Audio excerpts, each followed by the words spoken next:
बारिश में गरीब ससुराल वालों ने पहली बार खाया ब्रेड पिज्जा। गरीब संतोष देर रात तक फैक्ट्री में ब्रेड बना रहा होता है। तभी सेठ उसके पास आकर, संतोष, सारा माल तैयार हो गया है ना? क्योंकि कल सुबह सुबह ही ब्रेड के पैकेट की डिलीवरी जानी है। जी सेठ, मैंने सारे के सारे ब्रेड के पैकेट तैयार कर दिए हैं।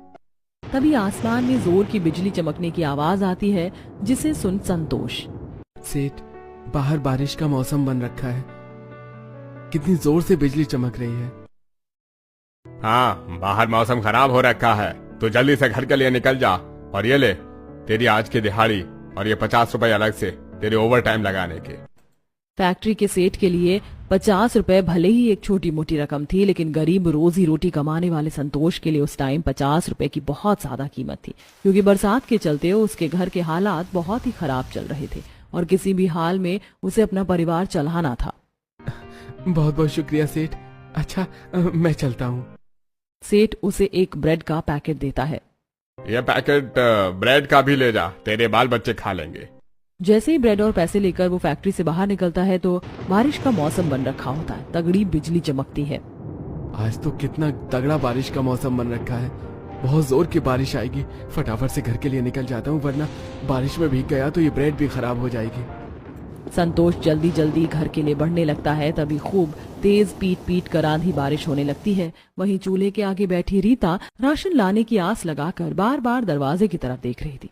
भूख से मचलता हुआ पारस खाना मांगता है। मम्मी, मम्मी, बहुत तेज की भूख लगी, मेरा पेट भी दुख रहा है, कुछ खाने को दे दो ना।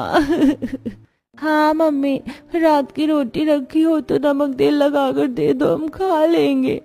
भूख से छटपटाते दोनों बच्चों की सूखी रोटी मांगते देख गरीब बहू का कलेजा फटने को हो जाता है, क्योंकि बाकी दिन जो दाल चावल खाने में नखरे दिखाते थे, इस वक्त दोनों सूखी रोटी खाने को तैयार थे, क्योंकि पूरे दिन से परिवार में खाना नहीं बना था। तभी बरसात में भीगा हुआ संतोष थैली में थोड़ा थोड़ा राशन लेकर अंदर आता है। मम्मी, मम्मी, देखो पापा आ गए राशन लेकर, जल्दी से खाना बना दो। ये लो रीता, अभी के लिए 2 टाइम का राशन ले आया हूँ। सेठ ने आज 50 रुपए अलग से दिए थे ओवर टाइम के, तो एक थैली दूध लेकर आया हूँ। थोड़ी चाय बना देना। जी अभी बनाती हूँ। बाहू, सब छोड़कर पहले इसका सर पोंछ कर तेल लगा दे। देख, बारिश में एकदम थरथर होकर आया है। सावन भादों की बारिश बड़ी खराब होती है, जाड़ा बुखार पकड़ ले तो जल्दी से छोड़ती नहीं है। रीता तौलिया लाकर जल्दी से संतोष का सर सुखाकर सरसों का तेल लगा देती है। तभी दोनों बच्चे भूख भरी नजरों से ब्रेड के पैकेट को टुकुर टुकुर देखते हैं। मम्मी, मम्मी, बड़ी जोर की भूख लगी है, क्या पैकेट में से ब्रेड निकाल कर खा लूं? अरे मेरा दुल्हारा पोता, एक नहीं 2 ब्रेड लेकर खा ले, भूख लगी है ना। ठीक है दादी, लो खुशी दीदी, तुम भी ब्रेड खा लो, तुमने भी कुछ नहीं खाया है। पारस ने 2 ब्रेड खुद खा ली और साथ में बहन को भी खाने को दिया। हालांकि भूख तो सभी को लगी थी।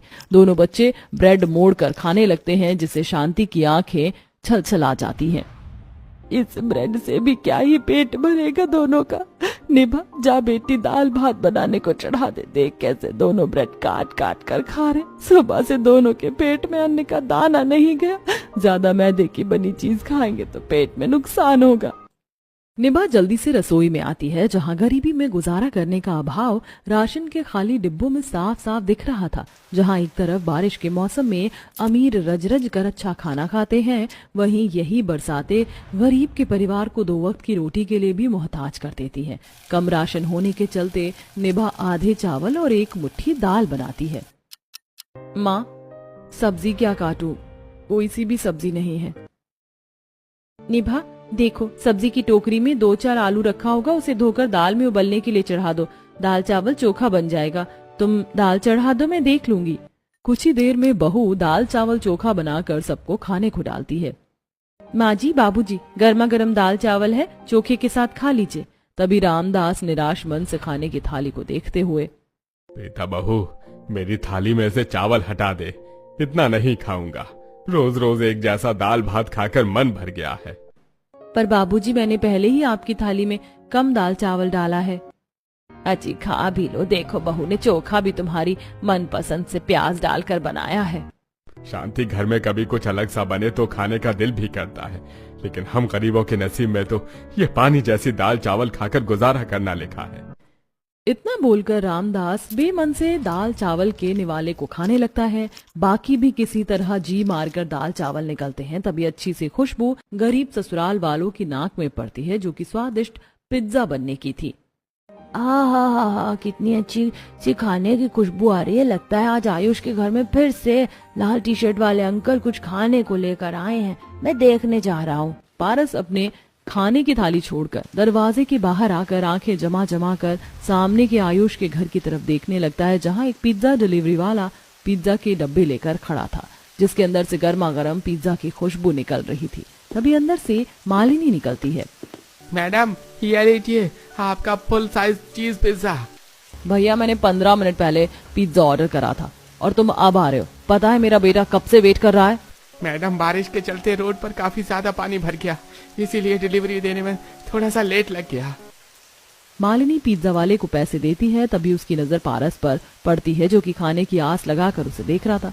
मालिनी स्वभाव से एक नंबर की घमंडी, कंजूस, मक्खी चूस औरत थी। मम्मी मेरा चीज वाला पिज्जा आ गया क्या? हाँ बेटा, तुम्हारा चीज पिज्जा आ गया है। मैं तो अंदर लेकर ही आ रही थी, पर देखना जरा इस 2 कौड़ी के गरीब को कैसे आंखें जमा कर लालचियों के जैसे तुम्हारे पिज्जा को देख रहा है।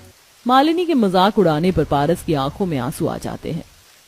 आंटी, मैं आपको थोड़ी ना देख रहा हूँ, मैं तो हवा खाने के लिए बाहर आया था। मम्मी छोड़ो ना, इस बार टीचर को अंदर चलकर पिज्जा खाते हैं। कितनी अच्छी बारिश हो रही है। मालिनी मुंह ऐंठ कर पिज्जा लेकर घर के अंदर चली जाती है। बेचारा पारस खराब मन से रोते हुए घर में आता है।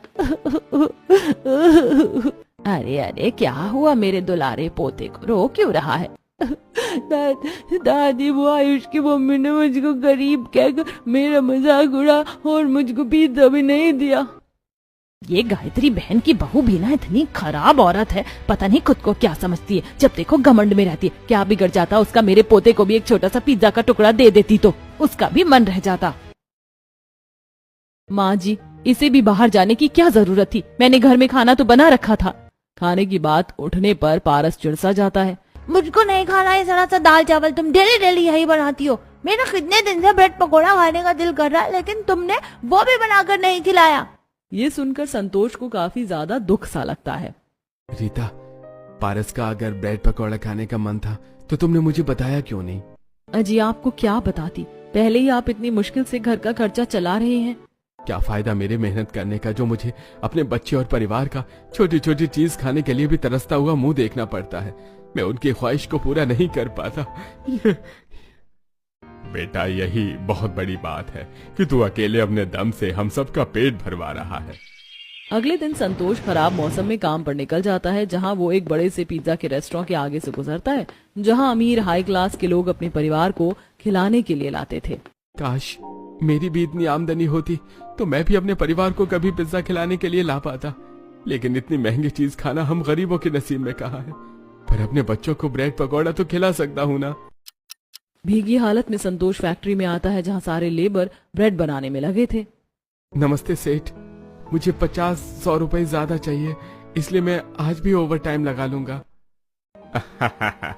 आज भी काफी ज्यादा ब्रेड बनाने का ऑर्डर आया है। तू 1 घंटे या 2 घंटे ओवर टाइम पैकिंग कर लेना, मैं तुझे पैसे दे दूंगा। बहुत बहुत धन्यवाद सेठ जी। बेचारा बगैर खाए सुबह से रात तक ब्रेड की पैकिंग करता है, जिससे उसका मुंह उतर जाता है। सेठ, मैंने सारे ब्रेड पैकेट में पैक करके एक कैरेट में सजा दिए हैं, पैसे दे दीजिए।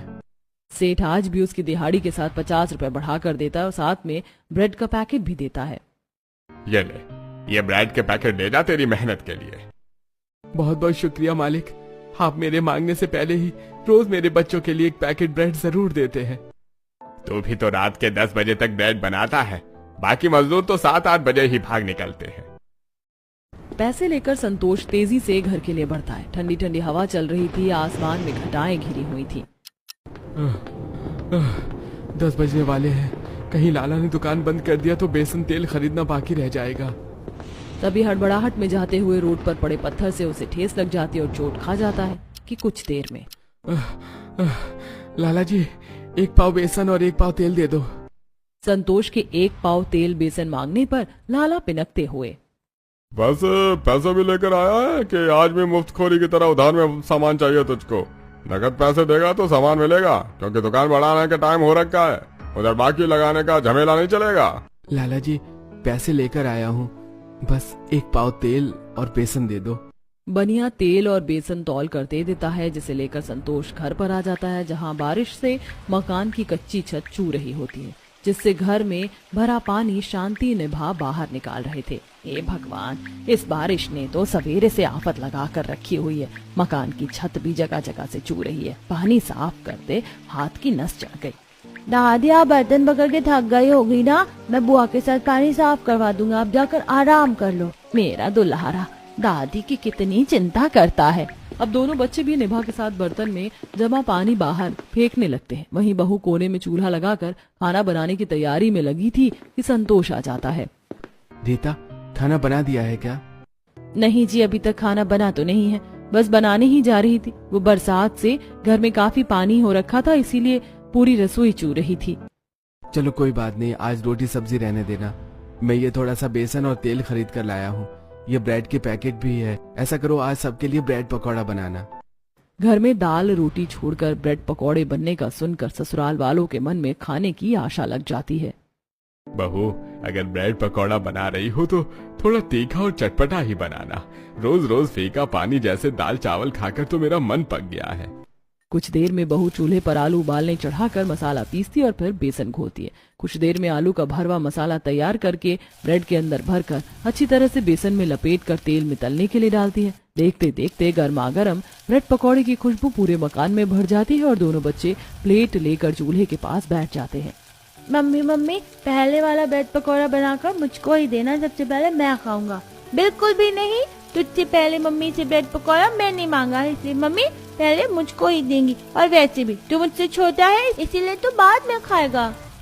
दोनों बच्चे पहले ब्रेड पकौड़ा खाने की बात को लेकर लड़ पड़ते हैं, जिसे देख शांति मुस्कुराते हुए, लो फिर दोनों भाई बहन लड़ रहे हो। बहू, अगर ये दोनों ऐसे झगड़ा करेंगे ना तो इनको ब्रेड पकौड़ा मत देना एक भी। तब दोनों बच्चे शांति से बैठ जाते हैं और बहू गर्मा गर्म ब्रेड पकौड़े छान कर सबको खिलाती है। सब बाहर सुहानी सी बारिश होती देखकर चाव लेकर ब्रेड पकौड़ा खाते हैं। आज ब्रेड पकौड़ा खाकर जीभ का थोड़ा स्वाद बदला है, वरना रोज रोज सादा खाना खाकर मेरा तो मन उगता गया था।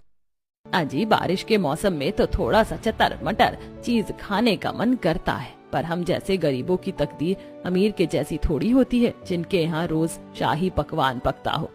इसी तरह थोड़े दिन गुजर जाते। तभी एक दिन दोनों बच्चे स्कूल की क्लास में बैठे होते हैं। अगले दिन मालिनी आयुष को महंगी सी मर्लिन चॉकलेट की पैकेट खरीद कर देती है।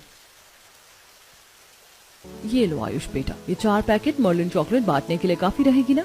हाँ मम्मी, इतने तो मेरे क्लास में बच्चे भी नहीं है। क्लास के कितने सारे बच्चे तो 1 रुपए वाली चॉकलेट बांटते हैं। तभी अपनी अमीरी की शेखी बघारते हुए मालिनी कहती है, बेटा हम पड़ोसियों जितने गरीब थोड़े ना हैं जो अपने बच्चों को साल भर में एक जन्मदिन पर भी 50 पैसे वाली टॉफी का पैकेट देकर स्कूल भेज देते हैं। अरे तुम अमीर बच्चे हो, इसीलिए तो महंगी चीज खिलाना सीखो, ताकि सारे बच्चे तुम्हारा नाम लेंगे।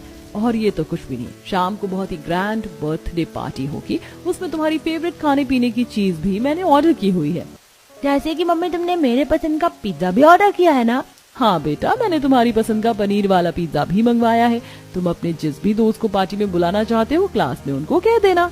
मालिनी की बात दरवाजे पर जूते जुराब पहनते हुए पारस खुशी से सुन लेते हैं। ये खुशी दीदी, आज तो पारस का बर्थडे है, उसकी मम्मी हमको भी बर्थडे पार्टी में बुलाएंगी तो हम भी पिज्जा खाएंगे। हाँ, मैं भी पिज्जा ट्राई करना चाहती हूँ, आखिर ये खाने में कैसा लगता है। दोनों बच्चे हल्की बूंदाबांदी में स्कूल पहुंच जाते हैं, जहाँ आयुष अपने सारे अमीर ज़ादे दोस्त को इनवाइट कर रहा होता है। चिराग, अंश, पलक, रोहन, मेरी तरफ से तुम चारों मेरी बर्थडे पार्टी में इनवाइट हो तो आ जाना। वैसे आयुष, तुम्हारी मम्मी तो हर साल तुम्हारी बर्थडे पार्टी पर कुछ एक्सपेंसिव चीज खिलाती है, इस बार क्या खाने को मिलेगा?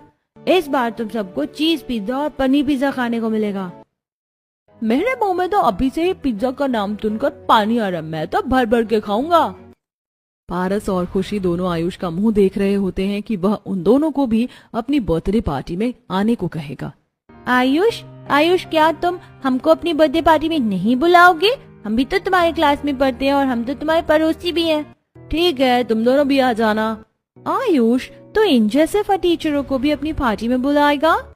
पलक, इन दोनों को बर्थडे पार्टी में आने तो दे, मैं इन दोनों को ना अच्छा मजा चखाने वाला हूँ। दोनों बच्चे खुशी खुशी घर आकर बर्थडे पार्टी में जाने की बात को बताते हैं। पर बच्चों, ऐसे बिना किसी तोहफे के किसी के जन्मदिन में जाना अच्छा नहीं होता, और उसकी माँ भी इतनी खराब बर्ताव की है कि कुछ बोल ना दे कहीं। ओफ दादी, प्लीज हम दोनों को जाने दो ना, हम बस पिज्जा खाकर आ जाएंगे। माँ जी, बच्चों को ऐसे खाली हाथ भेजना मुझे अच्छा नहीं लग रहा। मेरे पास 10 रुपए पड़े हैं, बच्चों 5-5 वाली चॉकलेट खरीद कर दे देना।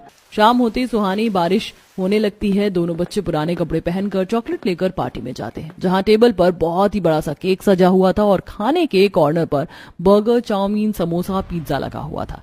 पारस खुशी आंखें जमा जमा कर पिज्जा देखते हैं। दीदी दीदी देखो, वो रहा पिज्जा। मेरी तो कब से खाने को जीभ लपलपा रही है, चलो खाते हैं। दोनों पिज्जा के कॉर्नर पर आते हैं और जैसे ही पिज्जा उठाते हैं तो आयुष हाथ में से छीन लेता है। यह पिज्जा तुम दोनों के खाने के लिए नहीं है, समझ गए? अब चलो फुटो यहाँ से। एक बार फिर से दोनों की पिज्जा खाने की आस टूट जाती है। दोनों की आंखों में आंसू आ जाते हैं। आयुष प्लीज अभी एक बार ये पिज्जा खा लेने दो, हमने आज तक नहीं खाया। देखो देखो दोस्तों, कैसे भिखमंगों की तरह भीख मांग रहे हैं पिज्जा खाने की। ठीक है, मैं तुम दोनों को पिज्जा खाने को दूंगा, लेकिन पहले तुम दोनों ये सारी जूठी प्लेट उठाकर रखो। दोनों सारे टेबल पर से जूठी प्लेट इकट्ठी करने लगते हैं। तभी मालिनी बड़ी कंजूसी से डोंगे में एक चॉकलेट, बिस्किट, थोड़ी नमकीन रख कर देती है। ये लो तुम दोनों के लिए, अब चलो जाओ अपने घर जाकर खा लेना। दोनों दुखी मन से डोंगे लेकर घर आ जाते हैं और सब कुछ बताते हैं। पता है दादी, उस आयुष ने हमसे झूठी प्लेट भी उठवाई और हमको एक पिज्जा का स्लाइस भी खाने को नहीं दिया। आग बबूला होकर शांति गायत्री के दरवाजे पर आती है। गायत्री, ओ गायत्री। शांति बहन, क्या बात है, तुम इतने गुस्से में क्यों हो? ये तुम अपनी बहू से पूछो। बार बार जब देखो वो मेरे पोते पोती का मन तोड़ती है। उसका कोई हक नहीं बनता मेरे पोते पोती को इस तरह से नीचा दिखाने का। आज के बाद कह देना, आज के बाद समझा देना अपने पोते को कि मेरे बच्चों से बोलचाल ना रखे। ऐसे ही कुछ दिन गुजर जाते हैं, पर रीता को काफी ठेस पहुंचती है। अगले दिन वो पिज्जा की दुकान पर आती है। भैया जी, ये वाला पिज्जा कितने का है? ये वाला पिज्जा स्मॉल साइज 300 रुपए का है और ये फुल साइज 500 रुपए का पड़ेगा। कौन सा चाहिए? बेचारी गरीब बहू अपनी मुट्ठी में दबाए 50 रुपए के चलते असहज हो जाती है। मेरे पास तो केवल मुश्किल से 50 रुपए ही जुड़े हुए, इतने में तो पिज्जा नहीं आएगा। मुरझाए मन से पिज्जा खरीदने से मना करके वो बाजार आ जाती है, जहाँ एक ठेले वाला कुछ ब्रेड के स्लाइस पर सब्जियां लगाकर सैंडविच बनाकर बेच रहा होता है, जिसे देखकर उसे ख्याल आता है, पिज्जा का बेस तो बहुत ज्यादा महंगा बिकता है, क्यों ना बेस बनाने के लिए ब्रेड का इस्तेमाल कर लूं, इससे ज्यादा खर्चा भी नहीं लगेगा। बस मुझे सब्जी और चीज बनाने के लिए मक्खन, टिक्की और टोमेटो सॉस की पैकेट लगेगी। अब रीता 50 रुपए लेकर घर आती है और ब्रेड पिज्जा बनाने के लिए अगले कुछ दिनों तक और पैसे जोड़कर जमा करती है। इसके बाद वह ब्रेड पिज्जा बनाने के लिए मक्खन की टिक्की, केचप के 1-1 रुपए वाले पैकेट, हरी सब्जियां, गाजर, शिमला वगैरह लाती है और अपने पति से फैक्ट्री से 2 पैकेट सैंडविच वाले चौड़े ब्रेड मंगवाती है और ओवन की जगह तवे पर ब्रेड से पिज्जा बेस बनाकर उस पर कुछ सब्जियों को सजाती है और फिर मक्खन को घिसकर उसे चीज बनाती है और उसको अच्छे तरीके से सेक कर सबको गरम गरम ब्रेड पिज्जा खाने को देती है, जिसका स्वाद सबको काफी पसंद आता है। वाह मम्मी, आपने तो कितना tasty yummy yummy bread pizza बनाया है। ये तो खाने में एकदम असली वाले पिज्जा जितना क्रंची है।